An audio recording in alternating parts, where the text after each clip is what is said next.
नमस्कार, एक न्यूज 24 देख रहे हैं आप और मैं हूं आपके साथ ब्यूटी। बता दें कि 26 फरवरी 2025 को यानी कि कल बिहार में मुख्यमंत्री नीतीश कुमार के कैबिनेट का विस्तार हुआ, लेकिन इस विस्तार में एक दिलचस्प बात सामने आई है। आपको बता दें कि राष्ट्रीय जनता दल की नेता और लालू यादव की बेटी रोहिणी आचार्य ने हाल ही में बिहार के मुख्यमंत्री नीतीश कुमार पर तीखा हमला किया है। उन्होंने नीतीश कुमार की आलोचना करते हुए कहा कि मुख्यमंत्री नीतीश कुमार कैबिनेट विस्तार में अपनी पार्टी जेडीयू से किसी भी मंत्री को शपथ नहीं दिला सके।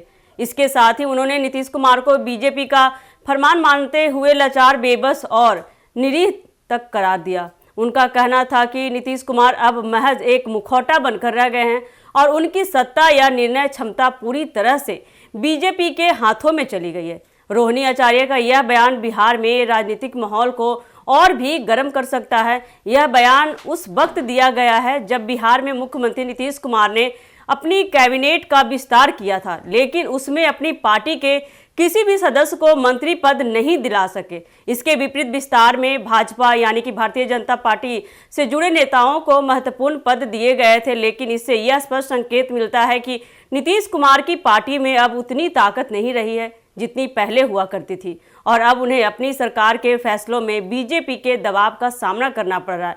बता दें कि रोहिणी आचार्य ने नीतीश कुमार को इस स्थिति में लाचार और निरीह इसलिए बताया क्योंकि वह अपनी पार्टी के नेताओं को सत्ता में हिस्सा नहीं दे पा रहे।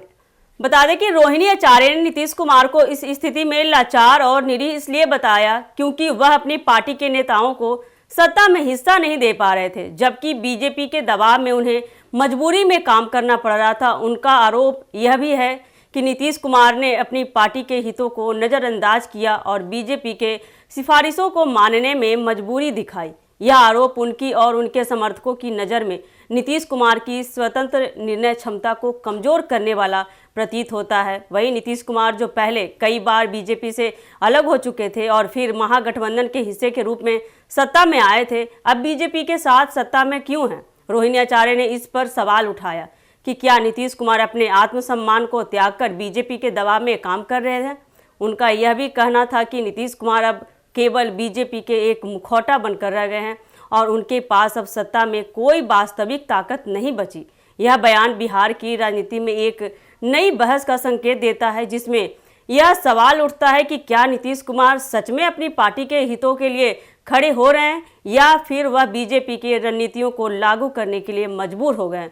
बता दें कि बिहार की राजनीतिक स्थितियों को ध्यान में रखते हुए यह स्थिति आने वाले चुनावों में और भी महत्वपूर्ण हो सकती है, जहां जनता को यह तय करना होगा कि नीतीश कुमार की नेतृत्व क्षमता कितनी मजबूत और स्वतंत्र है। इस प्रकार रोहिणी आचार्य का बयान नीतीश कुमार के नेतृत्व पर सवाल उठाने वाला है और उनके राजनीतिक निर्णयों को लेकर आलोचना करने वाला था, जिससे बिहार की राजनीति में एक नई हलचल मच सकती है। तो ऐसे ही अपडेट के लिए बने रहिए हमारे एक न्यूज़ 24 के साथ। दीजिएगा इजाज़त। धन्यवाद।